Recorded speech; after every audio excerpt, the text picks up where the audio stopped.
Welcome back to class. It's Bram Duffee here with you. And today we're going to talk about mass media and communication. Mass media is an important part of our daily lives, and it shapes how we understand the world, connect with others, and express ourselves. And it's like from movies to music, social media, the stuff that comes out of news outlets, we're just constantly interacting with media messages. But how do these messages influence us? And why is it even important for us to study them? So that's some of the stuff we're going to break down step by step. First of all, we know that mass media plays an important role in our society by providing both information and entertainment, and by shaping our perspectives on the world and each other. Think about this. Have you and a friend ever bonded over a TV show, a movie, or a favorite YouTube channel? That's mass media at work. Shared media experiences help create connections between people. Beyond forming social bonds, media also influences how we perceive the world. For example, repeated portrayals of certain careers in TV shows like detectives on crime dramas can shape how we view those professions, even if we've never met a real detective. We're also living in an era of rapid media change and development. And today, you can stream shows on your phone, listen to podcasts during your drive, or catch up on news with just a single swipe. And the options are endless. Diverse audiences are consuming media in ways that um, are more personalized than ever before. And some argue that the age of mass media is fading, but others point out that digital platforms like the internet are working to let us consume more media content than we ever really did before. And so, whether it's scrolling TikTok or streaming Netflix or watching live TV, the importance of media is really finding itself to be increasing in our lives. So, what is this mass media? It's like mass media refers to the use of technology to communicate messages to large audiences. And these channels of communication can take different forms, like books to movies or radio or television.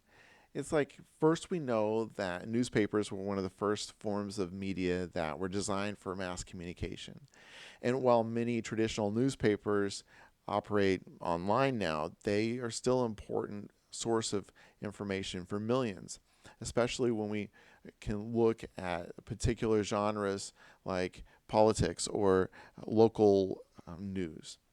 Magazines which target specific interests like fashion or sports or cooking have also shifted online.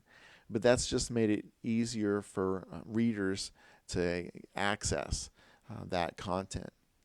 And other classic examples is this mass market paperback book uh, um, trend. And these widely distributed, affordable books have made stories like Harry Potter or The Hunger Games a lot more accessible to readers all over the world.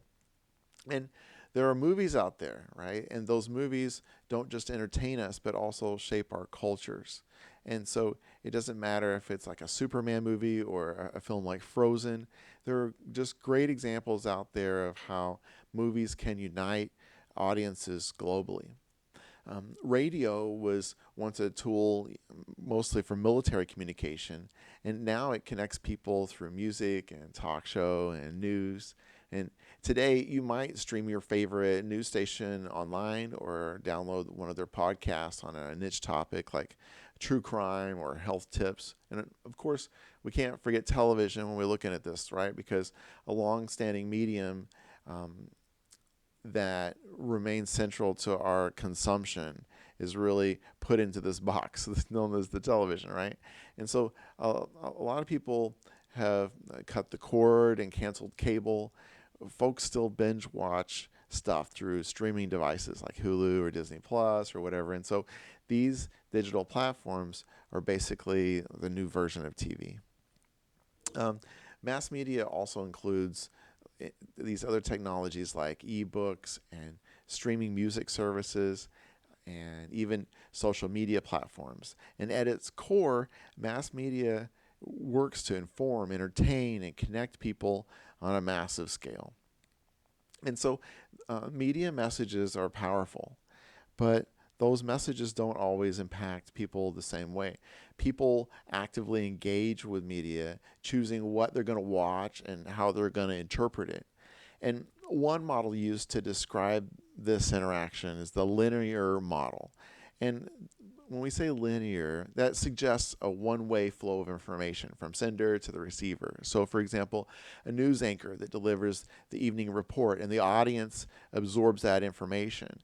But this model doesn't account for how audience members interpret messages differently.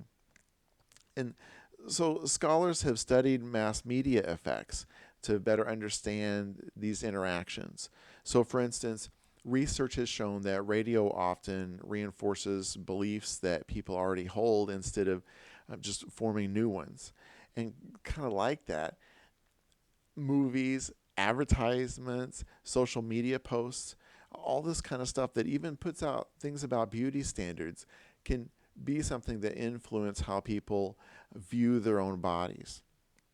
And just to mention eyelashes, for example, my whole life were never a thing. They were never anything that would be so important that you would have them enhanced other than by using makeup.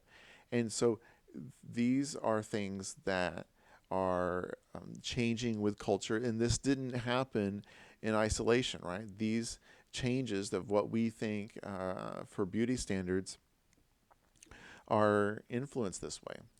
So media is consumed by people for different reasons.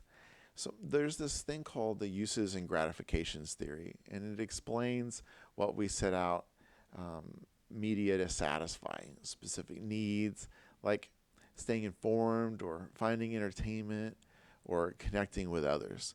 So uses and gratifications theory means that like we're reaching for stuff and we're getting what we want. So for example, if you're interested in a social cause, you might follow activists on Instagram or watch YouTube documentaries. This media satisfies your need for information while also connecting you to a larger community. On the other hand, a comedy show or a gaming live stream might just be purely entertainment. Cultural values also play a role.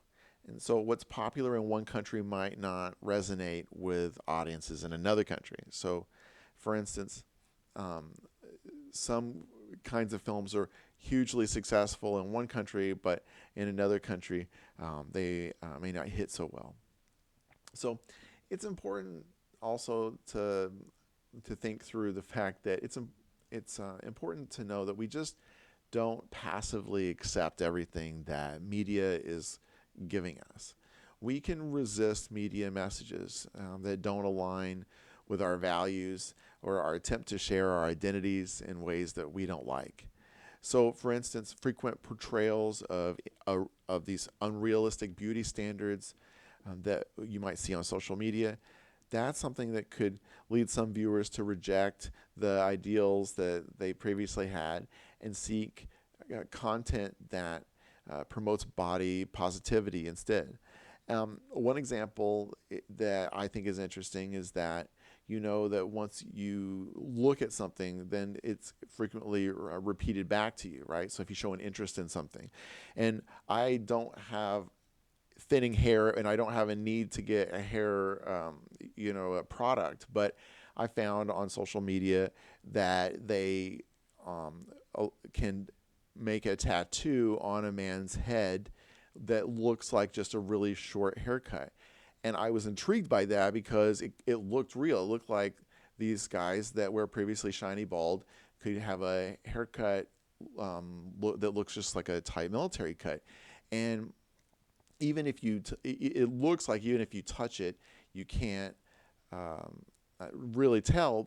And so I just thought that was intriguing. So because I saw that and I thought that it was cool that a tattoo could be used that way, then automatically, you know what happens next, right? So I get inundated with more reinforcing things about that type of thing. And it's just to sell me products, but it also helps shape my idea about what should look correct, And so it's just, we have to know that these small things that we do can influence how that technology is able to interact with us and why. Media doesn't just entertain us, it also helps shape these social norms and identities like we're talking about. And TV shows, advertisements often present certain kinds of lifestyles as the ideal kind of lifestyle. And content analysis, which involves studying themes and media texts, can reveal these kinds of patterns. A deeper textual analysis might show how advertisements portray gender roles, or for example, or maybe the working class.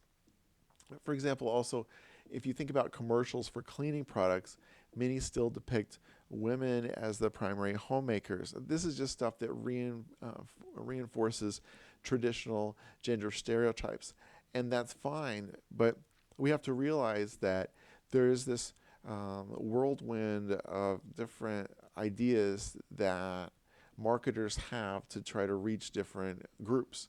And so part of reaching the group that you're trying to reach is also reaching the person who has an idea that they are a particular thing, right? So maybe there is someone that is not an ideal homemaker and is not a person who has a family and a house to clean. But by seeing those commercials for whatever the cleaning product might be in a certain way can help that person feel like that they could be that person, right? And so sometimes it's not just about that target audience. It's about what that imagination can add to that. Media has the power to shape public opinion by determining which issues are highlighted. And this is called agenda setting. And so, for instance, if news outlets cover climate change a lot, then people start viewing that in really as a more pressing kind of issue. Another theory called cultivation theory is something that suggests that prolonged exposure to specific types of media can lead people to adopt shared beliefs. So we're talking about cultivation theory. So it's like creating, cultivating. So, for example, the constant portrayal of crime on television might make viewers overestimate maybe like how prevalent crime actually is in their community.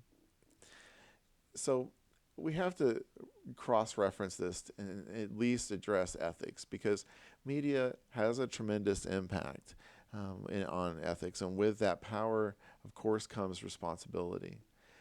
Some groups turn to media activism to push for changes in their social issue, and some campaigns have emerged to address specific things like stereotyping in media, or things that work to fight the spread of different types of news that's not factual. And so we also know about things like parental guidelines that are out there, like the Hays Code and TV parental guidelines, which are things out there that are designed to make sure that media is appropriate for children. It's very scary to me to think about how much damage a cell phone can do without the correct kind of filter. And so, and that's for kids, right? The best way to engage with media is to become an active agent. And to do that, we think critically about what we're watching and who's producing it and why it's made. And so active agents can expand on their perspective by seeking out diverse sources. So, for instance, if you always get your news from one outlet, try reading a publication with a different political stance to gain a broader view. And then also, don't hesitate to question the implications of what you consume. Like, what is it telling you, and how is the message being slanted? The key to navigating this huge amount of media out there isn't just to ignore or just passively absorb it either, but it's really to engage with it actively and thoughtfully. And so by doing so, we can better understand the role media plays in shaping our perceptions, decisions, or even identities. And so to become an active agent, we have to know that there is a way that media literacy skills can come into effect in a way that you use those skills to decode messages, analyze sources, and critically question the purpose behind what you're hearing and seeing. And this aligns with theories of critical thinking and the uses and gratifications approach to media studies, which argues that audiences are not just passive recipients of information, but instead they actively choose media content to satisfy what they need, what their goals are. So, for instance, if you're watching a news broadcast, an active media consumer might think to themselves questions like, who owns this media outlet, or what bias might they reflect? And another thing would be to check other sources about that. So you're watching one thing on the television, you could still look up more information about that on your phone. So these kinds of inquiries that you can make allow you to step beyond just a passive consumption and allows us to engage. So engaging critically also involves recognizing the ways media messages can influence us, even subconsciously. So, for instance, if you think about how advertising works, when you see a commercial for a luxury car, it's not just selling the car itself, it's selling the idea of what it means to be successful or to have freedom or to have a status. And so these messages often appeal to our emotions, not just the logic side. And so if we consume media in a way where we're not even thinking, we might not realize how these messages could begin to shape our preferences passively. So we want to pause and consider the intended message always that's coming our way. Media scholars often emphasize the political economy of communication. And this is something that examines how media ownership impacts content.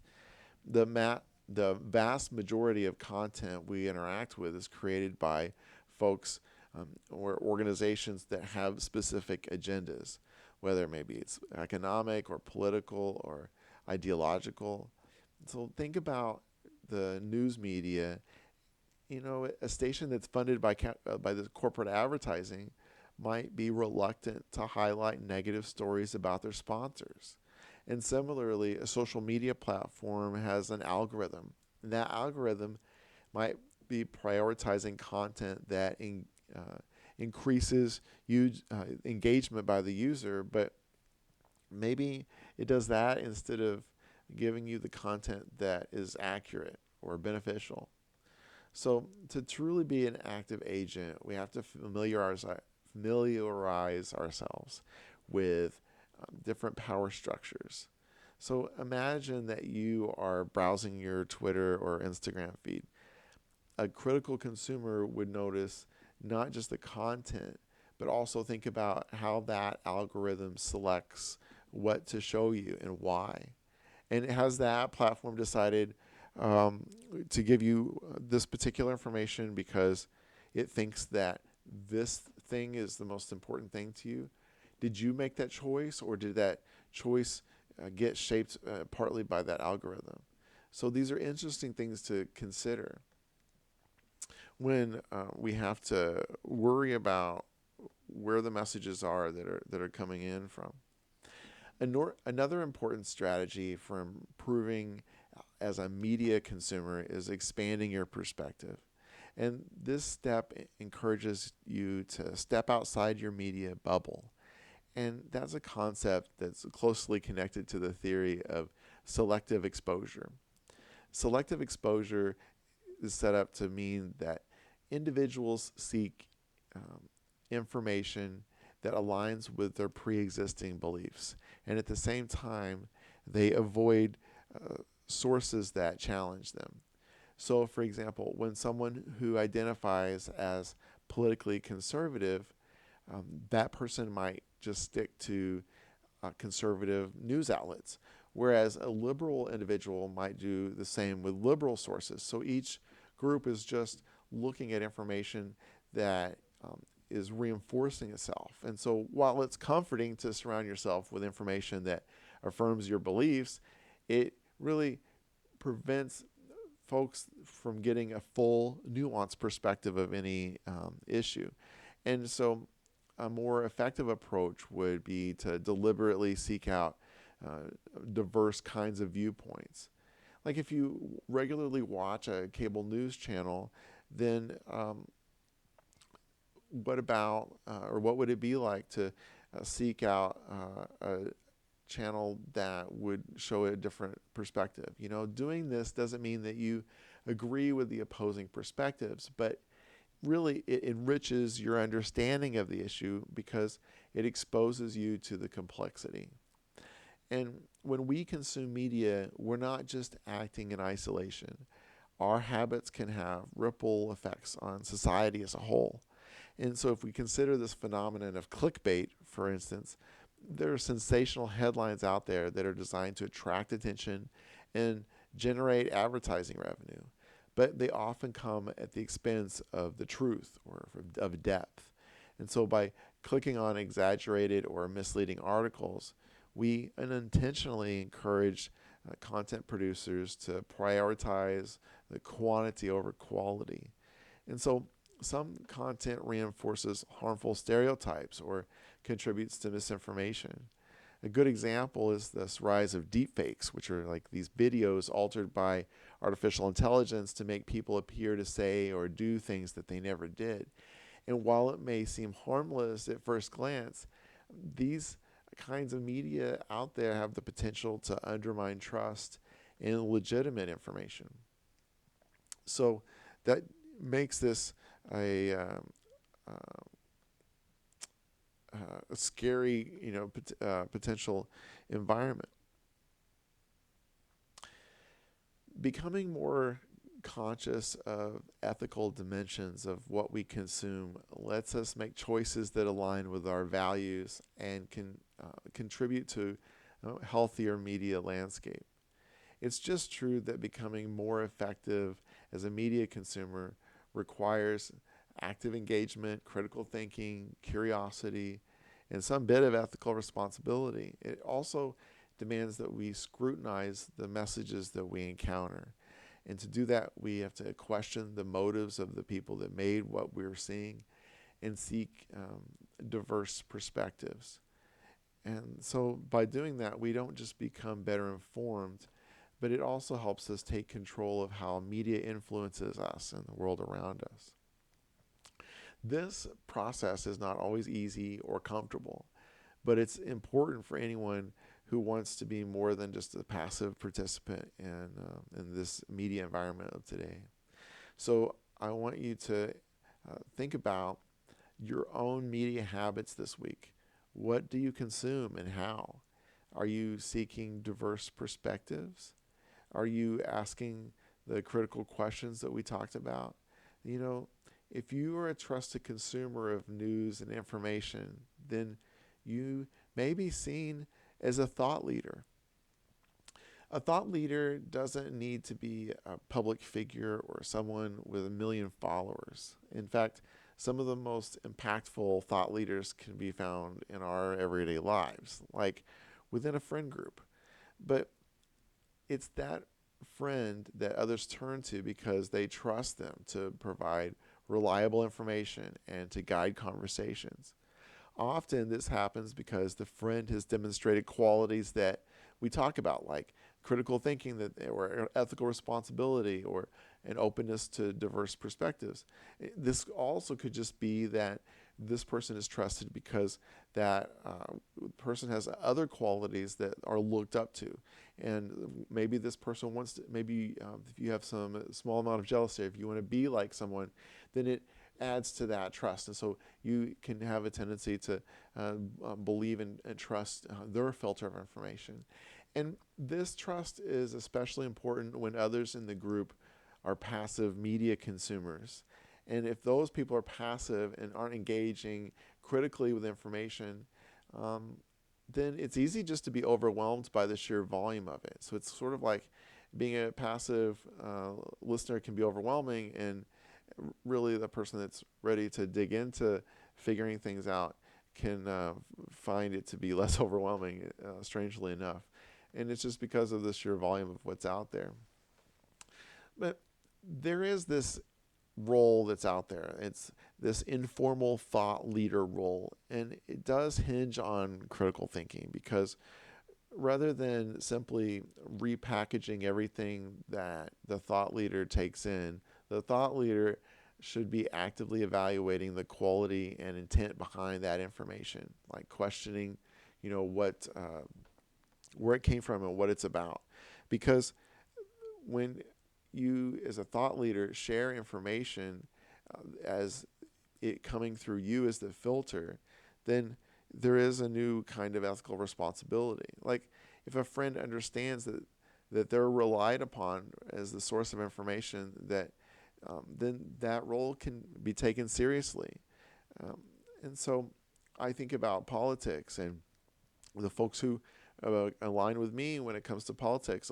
There are a lot of those folks who don't necessarily get that from other places. They hear it from me. And so there is some responsibility in being a thought leader. In general, mass media is everywhere, from books we read to the podcasts that we have out there.